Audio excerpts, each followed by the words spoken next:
4월 9일 이 시각 주요 뉴스입니다. 이재명 대통령은 기업이 비업무용 부동산을 대대적으로 보유하는 데 대한 부담을 강화하는 방안을 검토하라고 지시했습니다. 구윤철 부총리는 원료 수급 불안을 이유로 필요시의 석유화학 제품에 대해 긴급 수급 조정 조치를 검토하겠다고 밝혔습니다. 한국은행은 지난달 외국인 투자자는 한국 주식을 297억 8천만 달러어치를 순매도하며 3개월 연속 순유출을 기록했다고 밝혔습니다. 국세청은 부동산 탈세 제보 780건을 바탕으로 반류된 세금을 추징하고 제보자에게 포상금을 지급했습니다. 벨튼 인베스트먼트는 한국의 자본시장 개혁이 인게이지먼트 중심의 전환을 의미한다고 평가하며 코리아 프리미엄을 기대할 때라고 진단했습니다. 이재명 대통령은 청와대에서 열린 국민경제자문회의에서 기업이 비업무용 부동산을 대대적으로 보유하는 데 대한 부담을 강화하는 방안을 검토하라고 지시했습니다. 부동산 투기를 원천 차단해 산업경제 체제가 정상적으로 작동할 수 있도록 만들겠다는 의지를 나타냈습니다. 과거 시행된 대대적인 규제 사례를 참고해 정책실에서 별도로 항목을 마련해 검토할 계획입니다. 주택과 농지 규제에 이어 일반 부동산으로 정책의 범위를 차츰 확장할 전망입니다.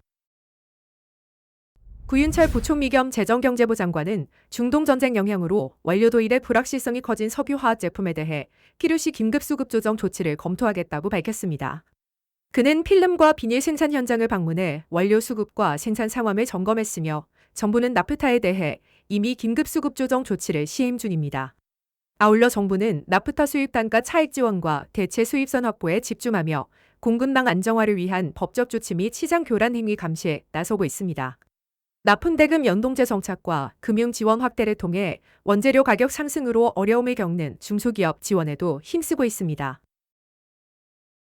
한국은행이 발표한 2026년 3월 국제금융 외환시장 동향에 따르면 지난달 외국인 투자자는 우리나라 주식과 채권을 모두 합쳐 365억 5천만 달러어치 순매도했습니다.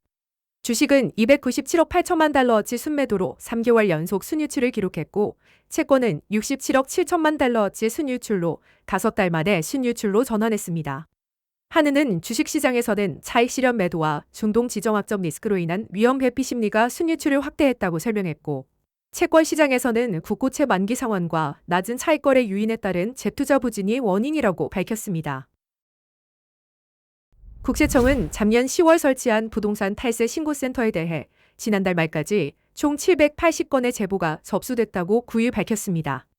제보 내용은 부모 자녀 간 거래의 위장 전출, 허위 용역계약서 작성, 취득자금 증여신고 누락 등으로 확인돼 양도소득세와 증여세 수억 원을 추징한 사례가 포함됐습니다. 국세청은 제보에 대해 보유과세 자료와 연계해 탈루 혐의를 면밀히 분석하고 세무조사를 통해 탈루된 세금을 빠짐없이 추징했다고 전했습니다.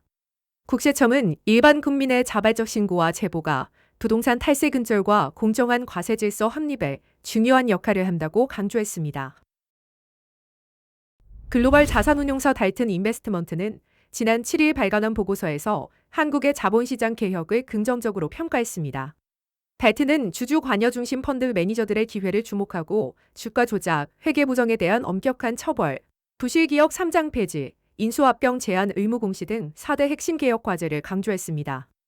또한 자회사 중복 상장 제한과 자산 재평가 의무 공시, M&A 시 공정가치 적용 및 제3자 평가 의무화 등 주주 보호 강화 조치가 저PBR 문제 해소에 기여할 것으로 봤습니다.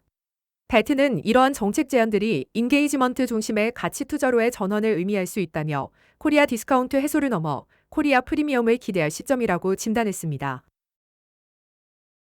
뉴질랜드 중앙은행 안나 브레만 총재는 한 외신 인터뷰에서 중기적인 인플레이션 압력의 상반 리스크가 커졌다고 밝혔습니다.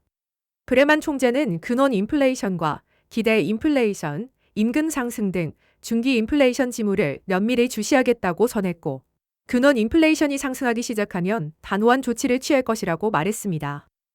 이번 발언은 IBNZ가 기준금리를 2.25%로 동결한 직후 나왔습니다. IBNZ는 2분기 인플레이션이 4.2%까지 오를 것으로 예상했습니다.